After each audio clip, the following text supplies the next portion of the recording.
Hi everyone and welcome to week 4.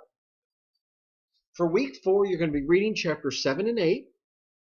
You'll have quiz for session 4, which is going to be 25 multiple choice questions. You'll have 60 minutes for each attempt and you'll get 2 attempts to take it, and I will take the highest of both attempts. For this week I've included some very interesting topics for you to look at. You'll notice for this week we have a current event topic.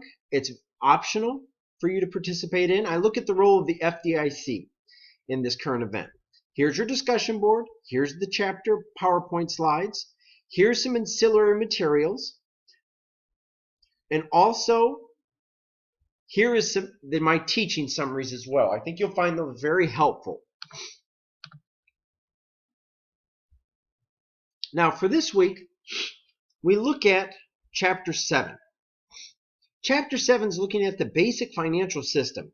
It's a very complex structure, including a lot of different financial institutions.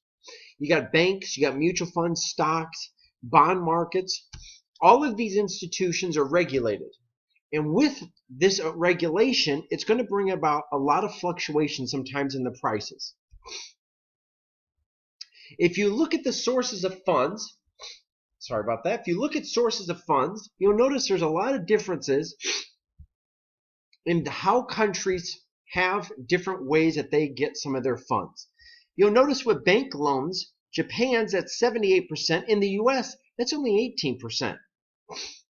You'll notice the US uses more bonds to finance some of their operations, which is something other countries don't do very much of. When we look at the facts of the financial structure, you're going to see that stocks are not the most important source of external financing. You'll notice that stocks play a very important role in our economy, but they're not the most important way that we issue or our economy strives. Firms will raise most of their operations through the role of bonds. Bonds are a type of indirect finance, which involves activities through a financial intermediary, which basically is a bank. And they're not a direct finance where businesses raise funds directly from lenders and financial markets. The things that we have to focus on this week: transaction costs. And a lot of firms don't focus on transaction costs. Transaction costs are influenced by the cost of doing business. And what is the cost of actually doing the operation? And the cost of operation is very important in this analysis. And you'll find that transaction costs can hinder the flow of funds to people with productive investment opportunities. Now, financial intermediaries or banks make profits by reducing the transaction costs. They take advantage of what's called economies of scale. And economies of scale is looking at how firms that get larger and larger can produce at lower and lower costs, which is very important. Now in Chapter 8, we're going to be dealing with some different things. We're going to be looking at the dynamics of the financial crisis and how the dynamics of the financial crisis changed in different economies.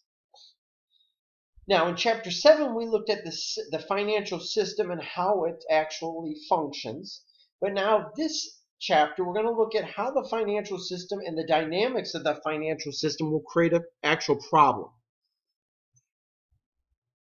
Now, when you look at the stages of the financial system and the challenges that the U.S. had, you notice that you'll have deterioration in banks' balance sheets, decline in asset prices, hence home prices. A lot of uncertainty will increase the lending contracts and increase the decisions people have to make. Then stage 2 will start to have this banking crisis, which will decrease the economic activity, increase the banking crisis, and then you're going to have this cyclical effect where it will keep affecting each other. When you look at stage 1, you're going to look at a credit boom or bust. When credit markets are booming, people are easily able to gain credit and easily able to prosper. However, when asset markets change, you'll notice that there's a lot of changes and fluctuations. And this uncertainty leads to both banks and consumers not lending as much money or getting as much credit. That's the challenge we're facing. And you'll notice that lending is the function of our economy, and you do not want to have asset price booms and busts. Those fluctuations in home prices, those fluctuations in credit markets cause a lot of people to feel uncomfortable with spending money, and that's something we don't want to have in our economy. So those are some of the topics we're going to cover this week, but make sure to focus on your 2 attempts, and if you have any questions, let me know as I look forward to your effort.